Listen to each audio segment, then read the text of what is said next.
Hey, so if you're watching this, you are probably one of the preset creators for the new granular synthesis plugin from Baby Audio called Grainferno.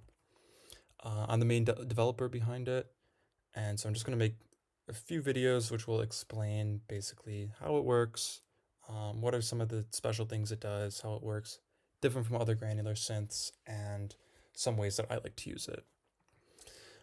So just a really quick overview. I mean, this is a granular synth, so you play different notes to, generate notes like you would with any other synth, but it works with a sample, which you can see the waveform of here, and which you can replace with your own samples if you want to, just with drag and drop, or with the factory library of samples, which I got to from this sample browser. But to get to the actual controls of the plugin, really the heart of it is this rate control. So I'll just play a note and I'll mess around with it and explain what's happening.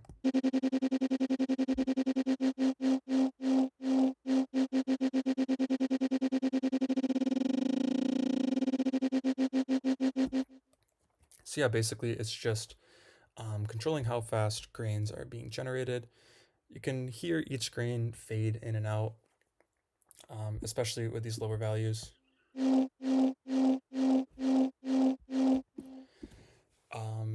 But as you increase the rate really high, which I'll demonstrate right now,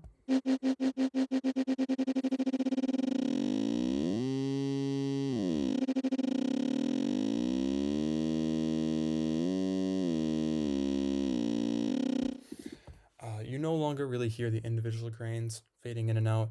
You just hear a tone, which gets higher pitch as you increase this knob. And that's going to be important for tonal granular types of sounds, or as we're calling them at least. And also important for that is the fact that this knob is measured in octaves. But I'll get into that in a later video.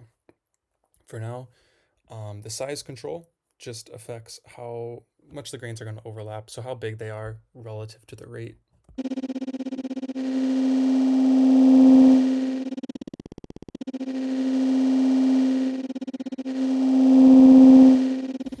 And that can get pretty loud if a lot of grains are overlapping, so you might just need to control for that, unfortunately. The scan control makes consecutive grains move throughout the sample.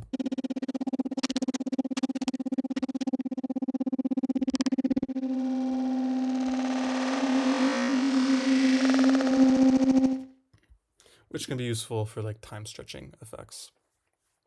Scatter gives the grains random positions in the sample.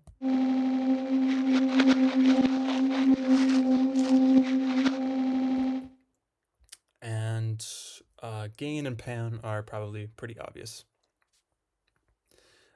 Shape controls how the grains fade in and out, how aggressively they do that. And that's, audible, obviously, as you change it, but it's also visualizable up here. And I'll show that.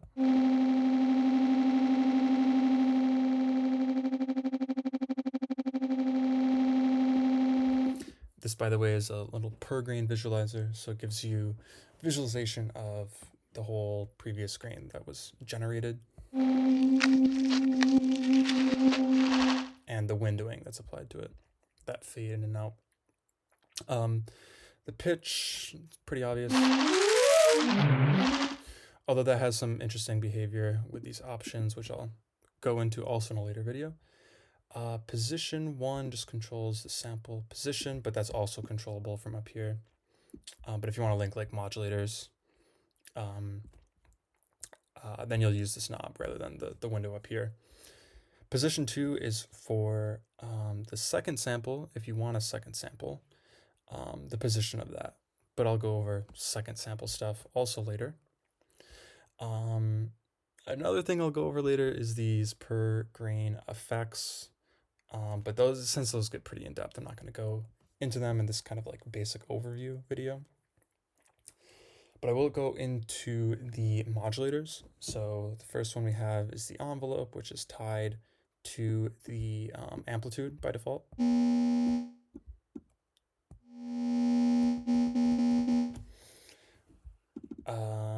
then you have those other envelopes, and they can all be mapped to whichever other control you want. The tension is editable as well. LFOs, also just kind of your basic LFO, but with some extra things, which I'll go over. And then what you all often want in granular synthesis is randomness, per grain randomness. And that's what these random modulators are for. So I can link this, for example, to pan.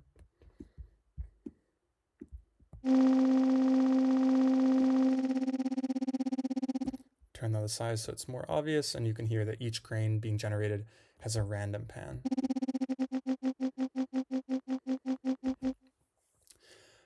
This random value is actually different for each knob that you link it to, so I could have like a random pitch and a random pan going, and the random values that they're getting assigned are different per knob.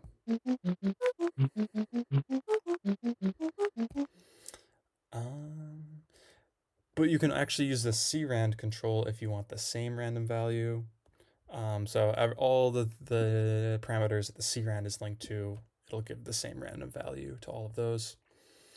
So for example, you want like high pitches to be panned always to the right, then you could do that. That might be too much of a pitch range. Yeah, that hurts.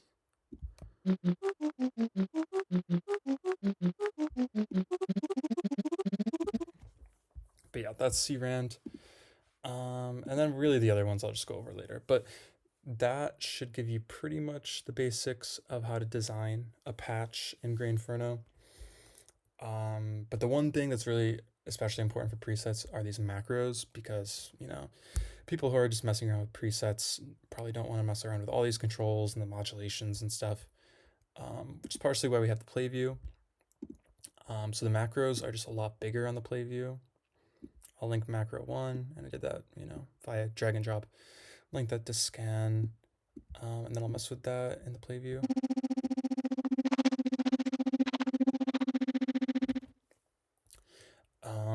So yeah, you just get control over whatever the preset designer decides for them to control. And these are actually renamable, which is also going to save in the preset. So if I name this like traversal, it'll capitalize automatically. And then whoever uses the preset will know this controls traversal.